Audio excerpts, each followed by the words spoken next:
Chapter 16. The Pillar of Exchanges. Guided by the Tatrix in perhaps no more than 30 minutes, we saw gleaming in the distance the Pillar of Exchanges. It lay about 100 pasongs northwest of the city, and was a lonely white column of solid marble, perhaps 400 feet in height and 100 feet in diameter. It was accessible only upon Tarnback. It was not a bad place for the exchanging of prisoners, and offered an almost ideal situation from the point of view of avoiding an ambush. The solid pillar would not allow entrance to men upon the ground, and approaching Tarns would be easily visible for miles before they could reach it. I examined the countryside carefully. It seemed bare. On the pillar itself there were 3 Tarns, and as many warriors, and 1 woman who wore the silver mask of Tharna. As I passed over the pillar, a warrior removed his helmet and signaled for me to bring the Tarn down. I saw that it was Thorn, captain of Tharna. I noted that he and his fellows were armed. "Is it customary," I asked the Tatrix, "for warriors to carry weapons to the Pillar of Exchanges?" "There will be no treachery," said the Tatrix. "I consider turning the Tarn and abandoning the venture." "You can trust me," she said. "How do I know that?" "Because I am Tatrix of Tharna."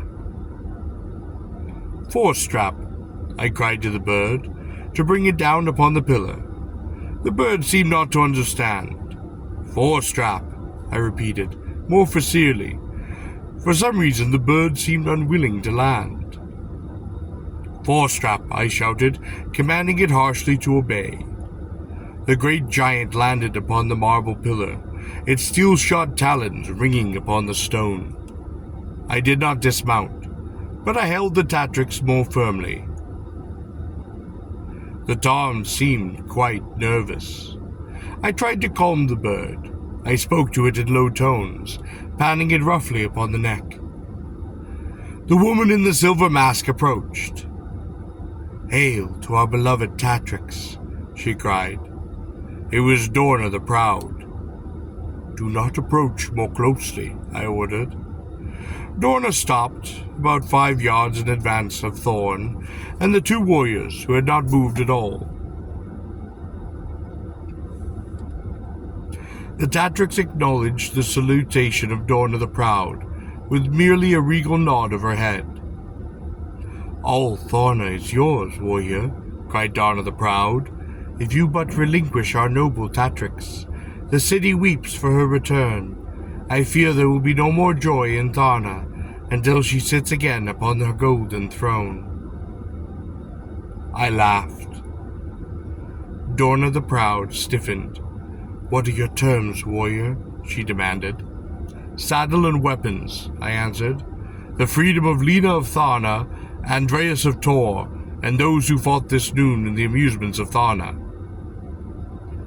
There was silence. "Is that all?" asked Dorna the Proud, puzzled. "Yes," I said. Behind her, Thorn laughed. Dorna glanced at the Tatrix.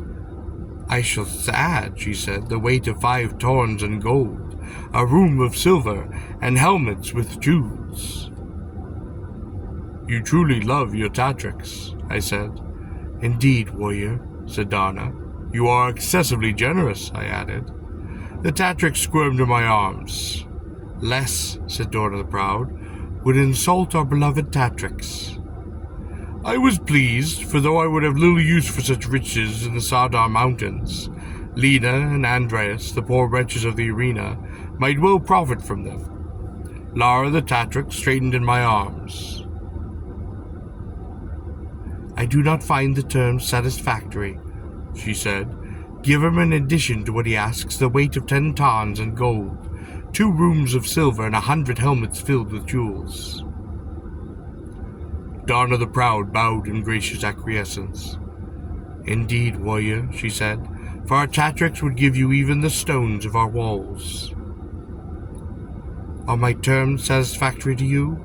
asked the Tatrix, Rather condescendingly, I thought.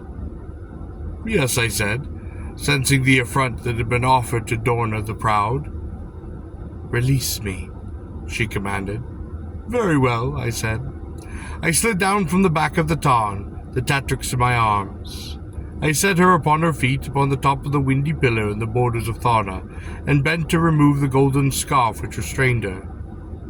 As soon as her wrists were free, she was once again every inch the royal Tatrix of Tharna. I wondered if this could be the girl who had had the harrowing adventure, whose garments were tattered, and whose body must still be wretched with pain from its sojourn in the claws of my Torn. Imperiously, and not deigning to speak to me, she gestured to the gloves of gold which I had placed upon my belt. I returned them to her. She drew them on slowly, deliberately, facing me all the while. Something in her mien made me uneasy. She turned and walked majestically to Dorna and the warriors. When she had reached their side, she turned, and with a sudden swirl of those golden robes, pointed an imperious finger at me. Seize him, she said. Thorn and the warriors leaped forward, and I found myself ringed with their weapons. Traitorous, I cried. The voice of the Tatrix was merry. Fool, she laughed. Do you not know by now that one does not make pacts with animal? That one does not bargain with a beast? You gave me your word. The Tatrix drew her robes about her. You are only a man. Let us kill him, said Thorn. No, said the Tatrix imperiously. That would not be enough. The mask glittered upon me, reflecting the light of the descending sun. It seemed more than ever before to possess a ferocity to be hideous, molten. Shackle him, she said. Send him to the mines of Tharna. Behind me the Tarn suddenly screamed with rage, and its wings smote the air. Thorn and the warriors were startled, and in this instant I leapt between their weapons. Seizing Thorn and a warrior, I dashed them together, and threw them both, weapons clattering to the marble floor of the pillar. The Tatrix and Dorna the Proud screamed. The other warrior lunged upon me. I sidestepped his sword, and seized the wrist of his sword arm, twisting it and thrusting it up high over my left arm, with a sudden downward wrench snapping it at the elbow. He collapsed, whimpering. Thorn had regained his feet and leapt on me from behind. The other warrior a moment later. I grappled with them fiercely. Then slowly, as they cursed helplessly, I drew them inch by inch over my shoulders, and threw them to the marble at my feet. In that moment both Tatrix and Dorna the Proud plunged sharp instruments, pins of some sort, into my back and arm. I laughed at the absurdity of this, and then my vision became blackening. The pillar whirled. I fell at their feet, my muscles no longer obeying my will. Shackle him, said the Tatrix. As the world slowly turned under me, I felt my legs and arms, limp and weak as fog, thrown roughly together. I heard the rattle of a chain, and felt my limbs collapsed in shackles. The merry, victorious laugh of the Tatrix rang in my ears. I heard Dorna the Proud say, Kill the Tarn. It is gone, said the uninjured warrior. Slowly, through no strength returned to my body, my vision cleared, first in the center, then gradually toward the edges, until I could once again see the pillar, the sky beyond, and my foes. In the distance I saw a flying speck, which would be the Tarn. When it had seen me fall, it had apparently taken flight. Now I thought it would be free, escaping at last to some rude habitat, where it might, without saddle and harness, without silver hobble, reign again as the Uba of the skies that it was. While its departure saddened me, I was glad that it escaped. Better that than to die under the spear of one of these traitors. Thorn seized me by the wrist, shackles, and dragged me across the top of the pillar to one of the 3 Tarns that waited. I was helpless. My legs and arms could not have been more useless if every nerve in them had been cut by a knife. I was chained to the ankle ring of one of the Tarns. The Tatrix had apparently lost interest in me, for she turned to Donna the Proud and Thorn, captain of Thana. The warriors whose arm had been broken knelt upon the marble floor of the pillar, bent over, rocking back and forth, the injured arm held against his body. His fellows stood near me, among the Tarns, perhaps to watch me, perhaps to steady and soothe the excitable giants. Haughtily the Tatrix addressed Dorna and Thorn. "Why," she asked them, "are there so few of my soldiers here?" "We are enough," said Thorn. The Tatrix looked out over the plains in the direction of the city.